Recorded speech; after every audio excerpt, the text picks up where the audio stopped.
This question we're going back to solve. So make sure when you're reading a question, right here our command word is solve. This isn't a proof. You don't have to draw a line and work on left side and right side. In fact, if you tried to prove it, it would be impossible.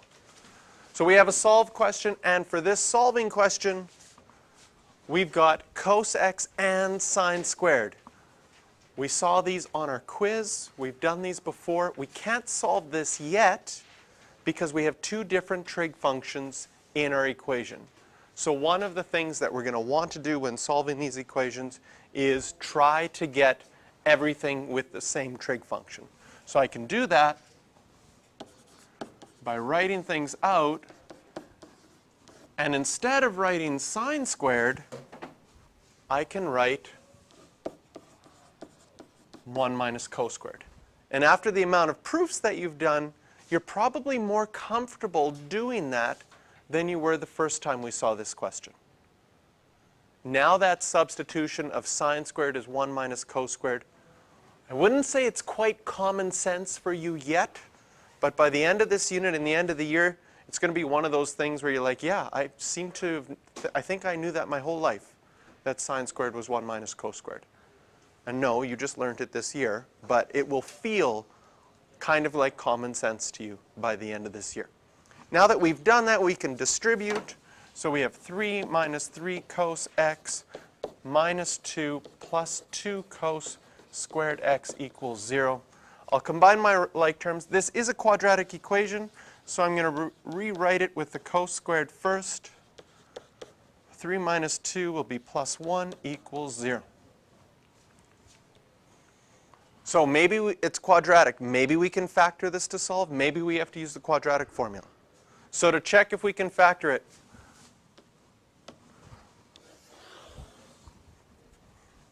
set up my brackets equal to 0. Well, if it is factorable, it's an easy one because the only possibility for my first term is cos x and 2 cos x. My only possibility for a plus 1 would be 1 and 1. I just have to decide if both of these signs will be positive or both will be negative. I need my outside and inside to make minus 3. Well, if they're both negative, negative 2x minus cos x makes negative 3 cos x. Do a quick check to make sure everything else works. I will get 2 cos squared x. My last terms, when they multiply, I will get plus 1. So this factors nicely. And when we split this, cos x equals a half and cos x equals 1. Would this be a non-calculator or a calculator question? Is 1/2 on our unit circle? Yes. What family? Pi over 3 family, quadrant 1 and quadrant 4. Is cos x equal to 1?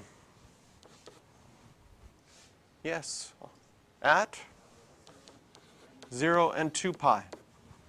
So again, we solved this question between 0 and 2 pi. But now we should go back and check what was the domain that they asked for. Oh, it was between 0 and 3 pi over 2. So that would be only look in quadrant 1, quadrant 2, and quadrant 3.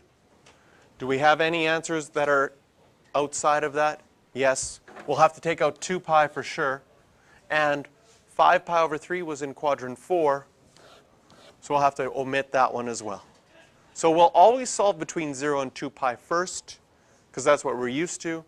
And then we might have to go back and take some answers out.